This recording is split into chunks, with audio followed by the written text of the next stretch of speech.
In love the way you aim it, girl, it's all for you. It's not a love song. It's I hate you for life. Something to make you cry too soon. You ain't gotta sing along. You ain't gotta sing along. It tells us in your eyes. Speak the words that's in your mind. When you think you are alone, cut me open, make me feel. I want heartbreak, I don't want it.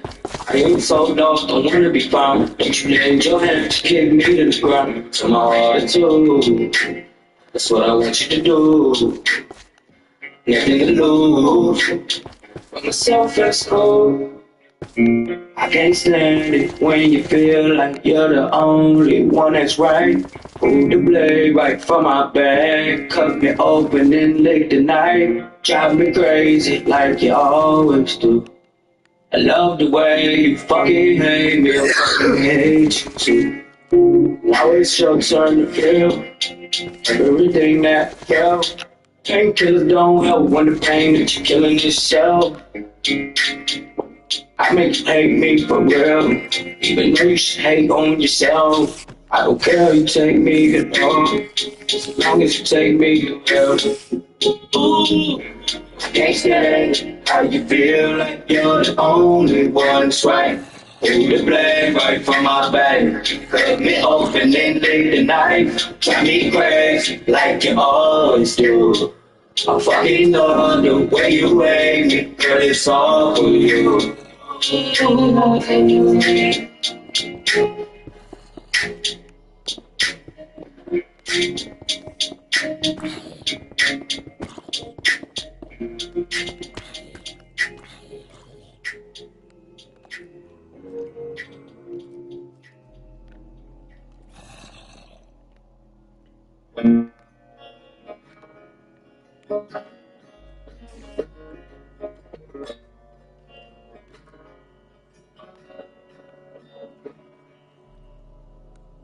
We've been swinging and missing.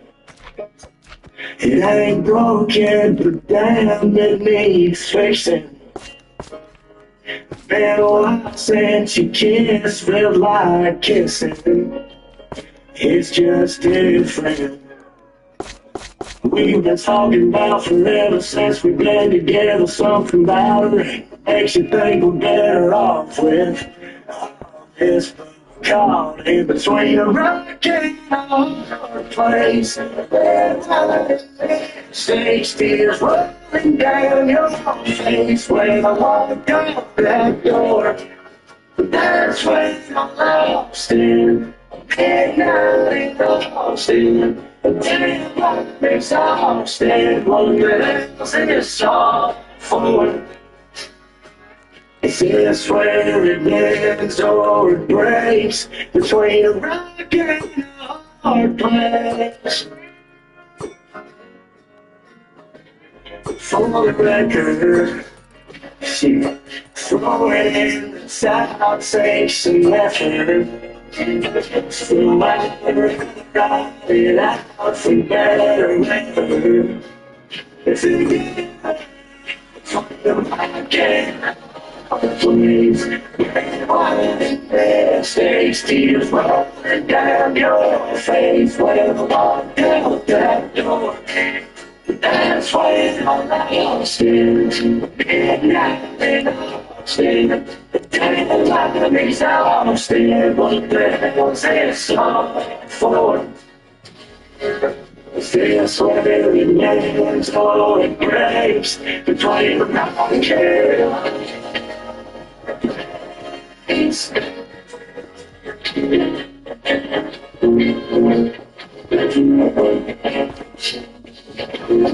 we've been talking about forever since we've been together. Something about it makes you think we're better off with all this. But caught in between rock and hard place. Tears rolling down your face as I fall down that door. That's when I lost it. And now it's What the hell's this all for? Since when it dance for it breaks, much more things can we say?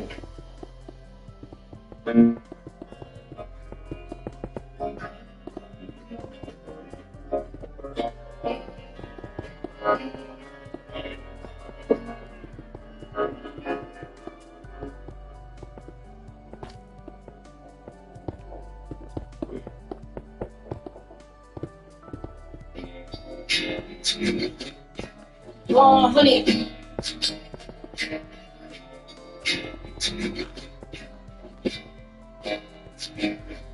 We stood there in that empty house. You were long gone, I had no doubt.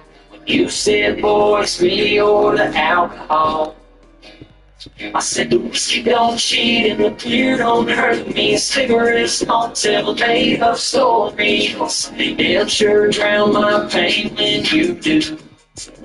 I said the whiskey don't cheat and the beer don't hurt me, and they don't ever leave, they gon' be there in the morning, and they don't ever walk away like you used to. Another night where I see your name light up my phone. Can't tell if it's a pain you left or if I'm just half stoned. Tell me why we gotta go round and round when the whiskey only hurts while it's going down. You said all we care about sex and the alcohol. You ain't wrong. We stood there in that empty house. You were long gone, I had no doubt. You said, boy, it's me or the alcohol. I said the whiskey don't cheat and the beer don't hurt me. Cigarettes don't tell made up stories. They damn sure drown my pain when you do. I said the whiskey don't cheat and the beer don't hurt me, and they don't ever leave, they gon' be there in the morning, and they don't ever walk away like you used to. The only thing left for me is a broken dream. Big house on the hill, couple kids and a family. Tell your friends, go ahead and believe what they want to believe in. Guess what's meant to be is meant to be. We stood there in that empty house. You were long gone, I had no doubt. You said, boy, it's me or the alcohol. I said the whiskey don't cheat and the beer don't hurt me. Cigarettes don't tell made up stories. They damn sure drown my pain when you do. I said the whiskey don't cheat and the beer don't hurt me, and they don't ever leave, they gon' be there in the morning, and they don't ever walk away like you used to. Oh, the whiskey don't cheat and the beer don't hurt me. Cigarettes don't tell made up stories. They damn sure drown my pain when you do.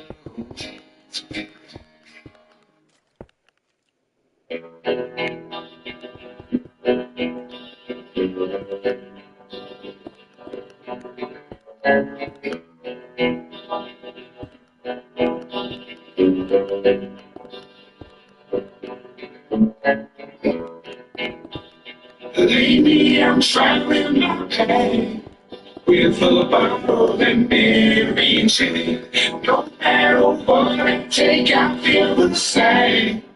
I've been bound by these shackles and chains, American convictions. Damn, these addictions just can't be tamed.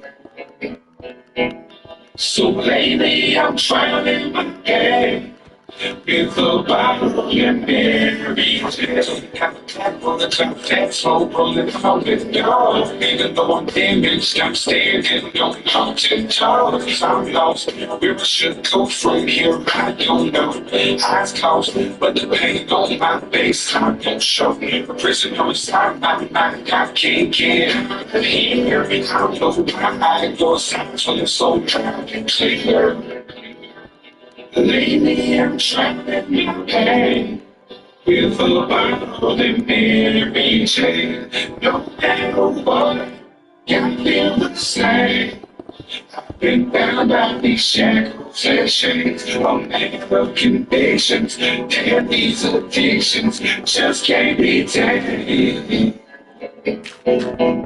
So lately I'm trying my game with a bottle and Mary Jane. Another turn to someone burn to another bag of time. Conversions of virtue with reverse to this life. I could drink a bit of liquor and feel like I'm fine. I know even then I'd never be satisfied. I cannot pay the bills, pop a couple pills and just get by. When change the pain pills, seeing tears feel like my daughter's side. So fine, pop the top on the spotlight, real nice. When I'm on this street, I'm getting tight, I feel right.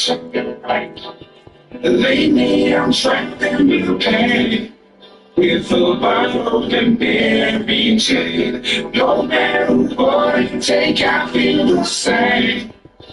Been bound by these shackles and chains, a man of convictions. Damn, these addictions just can't be tamed. So lately I'm drowning my game with a bottle and Mary Jane.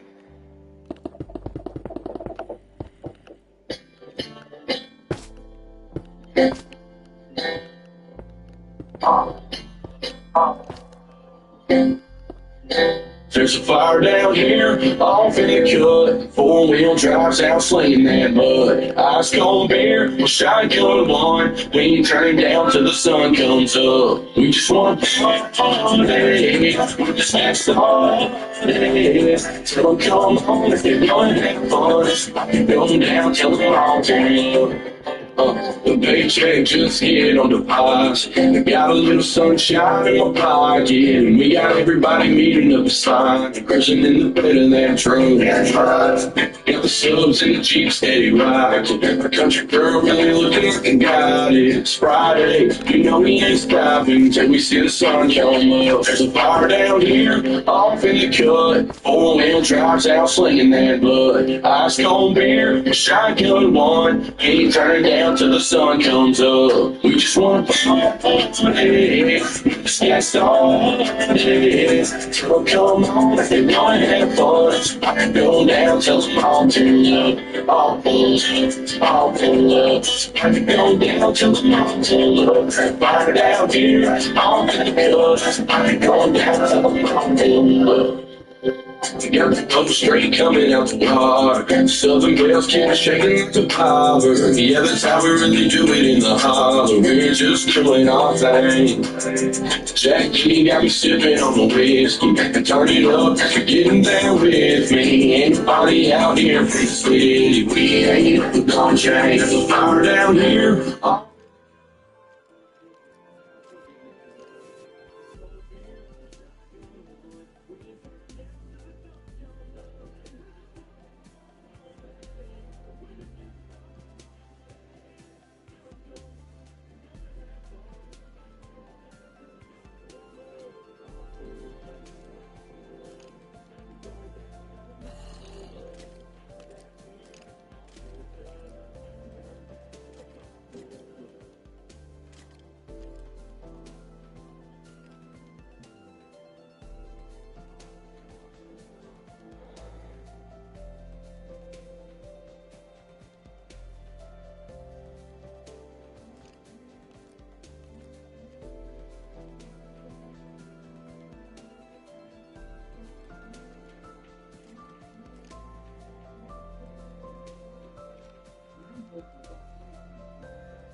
One evening when I went to work, I saw that there were no customers. I said to one of the massage therapists, "Is the spa closed today?" No one told me anything. The massage therapist said, "The spa is open, all right, but we'll be serving only one customer today. She's the daughter of a very wealthy family. She comes here twice a month. The spa doesn't take any other customers that day. But don't worry, she's not a snob, even though she's a billionaire. She's lovely." After a while, the expected customer arrived. I couldn't believe my eyes. It was as if I was looking into a mirror. She looked just like me. She didn't realize a thing because I had my hat on. She smiled when our eyes met. "I think you're new here. My name is Juliet. What's yours?" she asked. I was still in shock. "Melanie," I stuttered. "So nice to meet you, Melanie," she said, and headed for the therapy room. There were bodyguards everywhere. About 3 hours later, I heard the bodyguard saying, "Miss Juliet is leaving." After a while, I entered the changing rooms to pick up the wet towels. Juliet was still there, and she was crying. "Oh, I'm so sorry. I thought you left. I'll come back later to get the towels," I said. Juliet wiped away her tears and said, "Will you sit with me for a minute? I don't want to be alone right now." I sat beside her. She put her head on my shoulder. "I have my graduation ceremony coming up next week. My dad said he would come, but then he told me he would need me in a meeting in Argentina. Then he asked if I would forgive him if he got me a new plane. He's already bought me 3 planes. He does this whenever he wants me to forgive him and see that he cares. But he doesn't care at all. He doesn't even remember buying that plane." Then she looked at me. "When you go back home, will you hug your mom for me? Mothers never do anything like this. I don't have a mother. If she was still around, she wouldn't leave me alone on my graduation day." I teared up. "I don't have a father. I grew up missing him. My mom can't make it to my graduation either, because she finally found a job after a long period of unemployment. I don't think she can take time off." With a smile, Juliet said, "I think we're going to be really good friends. We have so much in common." "We have more in common than you think," I said, taking off my hat. Juliet screamed. "I don't believe it! Girl, are we twins? I feel like I'm looking at myself in the mirror right now," she said. "I thought the same when I first saw you." I said to myself, "We are proof that everyone has a twin," and added, "You have a heart-shaped mark on your ankle, then I will definitely believe it." Juliet showed me her ankle and said, "Of course I do. I'm proud of its shape." "I'm proud of my mark, too," I said, showing her mine. Juliet was so excited, she was out of breath. "I was born on April 17th, 2005. You?" I screamed, "Me too!" This was a really bizarre situation. It couldn't simply be a coincidence. But Juliet said her mom died during labor. My dad died in a car accident when I was 3 years old. If we hadn't known about these, we would have believed that we were twins. I said sadly, "Shoot, I wish we were twins separated at birth." "I think there's still a chance. What if your mom's lying to you, and my dad is lying to you? Maybe this is their biggest secret, and they're hiding it from us," Juliet responded. "That only happens in the movies," I said, laughing. "We can play a little game to figure this out. Do you mind taking your uniform off? Let's see if it'll fit me as well as it fits you." When Juliet told me about her plan, I couldn't believe it. We were going to switch places for a day. I was going to go to her home. She was going to go to mine. We were going to figure out if my mom and her dad were lying to us or not. First, I began telling her all the things she needed to know to pretend to be me. What's our home address? How do I greet my mom when she gets home? What words do I use most? What's my bedtime? She took notes as I went on. My mom wasn't going to be able to tell she wasn't me. Then Juliet did the same and told me all about her life. We could sit one evening when I went to work. We could switch lives now, and that meant I would get to live a billionaire's life for 24 hours. 10 minutes later, I was in a luxury car driving towards Juliet's family mansion. I was incredibly excited. When the car stopped, one of the security guards came running to open the door. When I saw how glamorous the house was, I yelled, "Oh my God!" The guard stared at me surprised. It made no sense for me to say that. This was my house. "Oh my God, I'm graduating soon!" I yelled again to distract them. I hoped it would make them forget my previous reactions. Juliet told me her room was the fourth one on the second floor. But there were so many stairs and rooms, I got confused. I began opening every door in the mansion one by one, trying to figure out which one was Juliet's room. I walked around in a daze, but I finally found my room. Juliet's room was twice the size of our house. I jumped into Juliet's giant bed. This was the softest bed I'd ever felt in my life. It was so big that if we were to have a slumber party, 10 of us could fit into it. Suddenly, there was a knock on the door. A maid walked in. "Your father's waiting for you in the Lion Hall, ma'am," she said. My heart started pounding. Juliet's father could figure out I wasn't his daughter. I followed the maid, feeling scared. There was a big room with lion statues at the door. My father, actually Juliet's father, was sitting in a big chair. "Would you forgive me?" he asked, pointing to the seat right next to him. I was so excited that I couldn't say anything. I just nodded. "I'm going to get you a wonderful private jet. It will be so fast that you can have lunch in New York and dinner in Istanbul," he said. When I didn't respond, he said, "What's wrong, honey? Is that not enough? Then let me get you a helicopter that you can go to school with." I was tongue-tied. As I was looking around, I saw a painting on the wall. This was my mom. I got even more excited because I had switched places with Juliet. I couldn't ask who she was. Suddenly, the door opened. Juliet was holding my mom's hand. She was almost dragging her. My mom said, "Stop, honey, you're going to fall down." "Look, Dad, look who I dragged in," Juliet screamed. Juliet's father's eyes got wider. Juliet showed my mom the painting on the wall. "Mom, this is the painting I told you about. This was you, but my dad lied and told me it was a picture of a family elder. Thanks to this painting, I knew who you were right away," she said. Juliet opened her arms. "Melanie, my sister, we're twins. Our parents got divorced when we were born. Mom took you, and Dad took me," she said. I ran to her and we hugged. Then my father came and hugged us both. "Melanie, not a day has passed by that I didn't think of you. I can't tell you how happy I am. I couldn't even imagine seeing my two daughters together," he said. My father turned to my mom. "Miranda, please forgive me. I thought of you every single day. At night, I cried my eyes out looking at this painting. I was a bad husband. Unfortunately, I became a bad father, too. If you become my wife again, I promise that I will change," he said. My mom didn't answer. She just smiled. Then she opened her arms wide and said, "My lovely daughters." She held us in a warm embrace. That night was the biggest and happiest shock of my life. I still can't believe what happened. I found my lost twin and my father. Oh, my father is a billionaire. I keep saying it out loud to myself to be able to believe it. My mom told me all about the truth she had to hide for years. My father wasn't there for her. My mom was in labor, and he was having fun at a club with another woman. She filed for divorce right away, but the judge gave one twin to my mom, the other to my father. My father lost her trace, but he still remarried because he was still in love with her. From my mom's story, I felt that she was both angry and heartbroken. More importantly, she doesn't trust him. My father comes to our house every day to beg my mom to take him back. She always refuses. At the same time, I can see that she loves him too. Juliet stays with us for most of the week.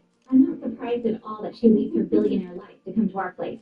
After all, her loving mom and twin sister are here. We could switch lives now, and that meant I would get to live a billionaire's life for 24 hours. On the phone. I could. We gon' ride it all night. Yeah, baby, just me and you. Got to turn on the light like we ain't coming back. Leave it all up and now, baby. Take a little slow ride tonight. Tonight, take a little slow ride. And don't tell nobody we're going. That fast line got me slowing down. Let's leave the sound behind. I'm talking LOST. You'll always get the BEST. My God, girl, you're so hot. Let's find that spot where we can let our head down. Get that to their town. Just let that moonlight stare down on us, cause he won't tell. Hell, this old truck got half tight. That makes some jars full of shine. To the girl, nigga, what's thanks? I'm you with your thing, that's right. We got nothing but time to lose. We gon' rock it all night. Yeah, baby, just me and you. Turn on the match like we ain't coming back. Leave it all up to now with you. And take a little slow ride tonight.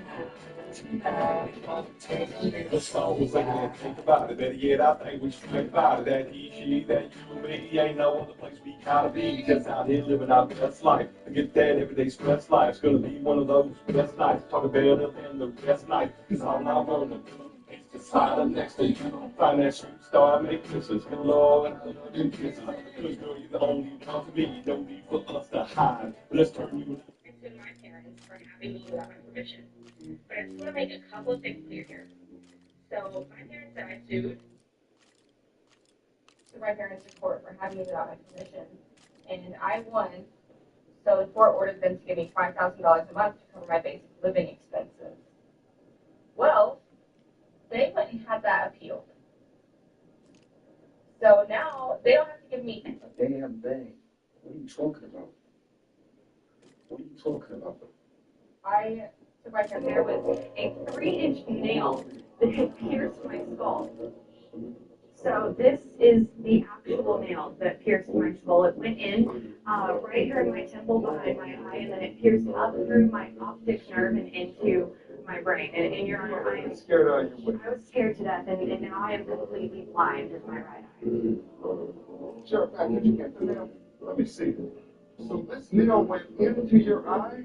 Yes, Your Honor. This was sticking in your head? This woman is apparently blaming this man for having a 3-inch nail pierced through her skull. But you won't believe what's happening next. She's suing him for $2 million. That was what the surgeon pulled out of my skull. So that's your head, Mr. Blunt? Yes, Your Honor. Mr. Burke, what do you call this kind of nail? Well, it's a galvanized. Okay, it's an industrial nail. So you had an industrial nail sticking in your head while you're trying to make a call? Yes, Your Honor. I believe it was shock, so I was able to call 911. And I actually did bring a recording of that tape, Your Honor. Well, let's hear that. You submit it to the court. Let's hear the 911 call. 911, what's your emergency? I have a terrible pain, please. It's in my head. Oh, please, I can't. Hello? Ma'am, I'm still here. What's your address? Ma'am, you said you have something in your head? Hello? Hello? So when this cuts off, what happened? I blacked out. Basically, I pulled up and saw Ms. McGuire going into her home, and I yelled out to her, and she continued to go into the entrance of her home. And so she looked like she was in a bit of a hurry. I imagine that maybe she had to use the bathroom or something like that. So I pulled in, gathered my notes, grabbed my phone, and I went in to get upstairs to the top of the entrance. And when I got up there and went through the plastic grate, What did you see?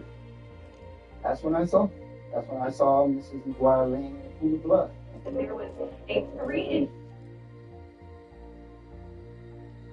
This is what I'm with. This is a nail that had pierced my. Canceling the shows. This is my livelihood, and it is being completely taken away from me. I will never be able to see out of my right eye. That's what your doctors are telling you. That is what my doctor said. Will you have to wear a patch? I mean, your eyeball is still there, right? My eyeball is still there. I will have to wear a patch for a good amount of time. It's not a pretty sight, I'm going to be honest. There is a nasty scar there. Now, it's an understatement to say nail in the head. When this nail went into your head, it went through my skull and into the fluid that is surrounding your brain. So it was sticking in the compartment where your brain is. Yes, it fractured my skull when it went into my head, Your Honor. So you do see, Mr. Brooks, she's been through a lot and still got a lot to go. Thank you. Thank you so much. I appreciate you. That has all kind of personal protective equipment in it. Okay. Hard hats, glasses, gloves, anything you need to come in. And again, we would have been able to put those things on. Universe hired an independent general contractor who knows the world. I mean, through those, absolutely. Can I give you an example of kind of how a nail gun would be used actively on site? Through the hard hat. Yes, sir. You're seeking a huge award from this court. Mr. Brooks, you tried to do what was responsible, and that his wrong caused your injury.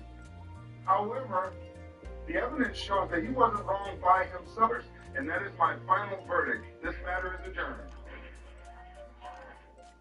Money for canceling the shows. This is my livelihood, and it is being completely taken away from me. I will $5 million for pain and suffering. Here, you're asking this court to award you $300,000 for past medical bills, $200,000 for future medical bills, and $1.5 million for pain and suffering, for a total award of $2 million that you seek. Because I find you 49% responsible for your injuries, I'm only going to award 51% of what you are requesting from this court. So I find in your favor and against Mr. Brooks in the amount of $1,020,000, and that is my final verdict. This matter is adjourned. To 120 feet. Oh, you have a recording? Yes. Oh, but you're on Monday? Guys, down to 8 close. I'm only looking. I'm just looking.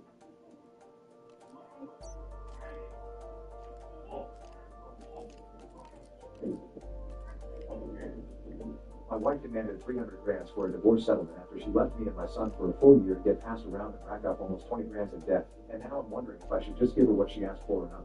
My soon-to-be ex-wife, 33 female, and I, 35 male, had been married for 12 years. The marriage was great up until about 3 years ago. I was at work one day and a random number texted me stating that my wife was having an affair with our 8-year-old son's pediatrician. When I confronted her about it, she admitted to texting it but said nothing physical ever happened. When I asked how long this had been going on, she said 8 months. Now, obviously I didn't believe her at that point. What guy sticks around for 8 months just to text? Oh, and this doctor was already married with 3 kids of his own. But, against my better judgment, I believed her when she said it was only texting. I think a part of me just didn't want to accept it as well. For the next 2 years, everything seemed fine, up until about a year ago. She works at a hospital and out of nowhere told me that she decided to switch to the overnight shift. I work during the day, so I said this would mean we would never see each other. She assured me it was only going to be a couple of nights a week and we would still see each other plenty. Over the course of the year, I began to see her less and less to the point that we would go days without seeing each other. I've always been the more attentive parent when it comes to school and soccer for our son, so it wasn't unusual that I was the one going over homework at night, reading books before bed, and taking him to and from all of his practices and games. One team he plays for is located an hour away from our house and had something going on 3 days a week. I enjoy cooking, so I've always been the one to cook dinner. And of course, I had This cap washer cage makes your hats look... Yo, Kylie and Swaggy for you. Oh, turbulence, everybody. Give me a second. There's your phone. Yeah. No, that's it. Turbulence.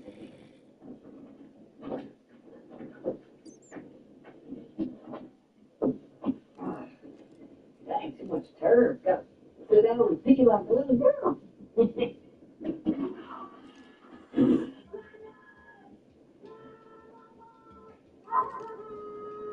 Sir, are you okay there? No.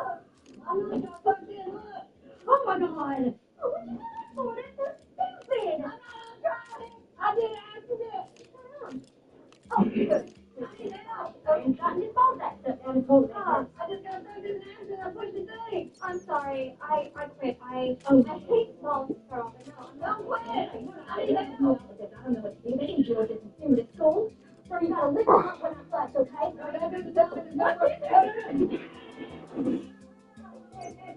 It didn't work. Go try it again. One thing. You finished? But it's just too much. You can't do that. We can't think of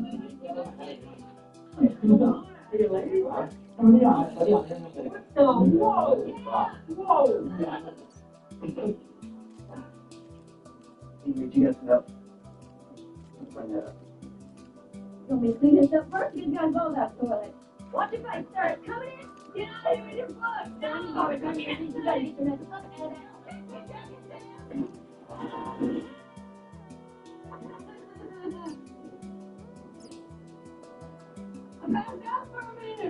Oh, right.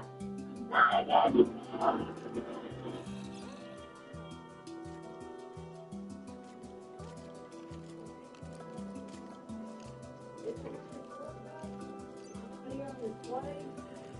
Hey, gal. We're usually in a Hemi. Oh, man. Is there a second gear on this? You see where that is, right? You see it. Great. And that's what his last time. This is about anyway. That's your box. His other one. Where you take off? Miami? No, that's flying back to Miami. Where? They might have to ship it to you, buddy. Are you flying me? Just give me flyers and you got salt. A salt? Wait a minute. Salt? Like the heck it up? No salt on my ball thing. Hey, buddy. You let us concentrate. How long does it take? Like 4 or 5 hours. Where? Go ahead. 4 or 5 hours? No, wait a minute. I gotta take an airplane to Idaho. I gotta be honest, there's ways out of this question. You're gonna have to drive. No, I can't drive with these balls. I got both parts. I took funny rental car. I'm gonna take a video.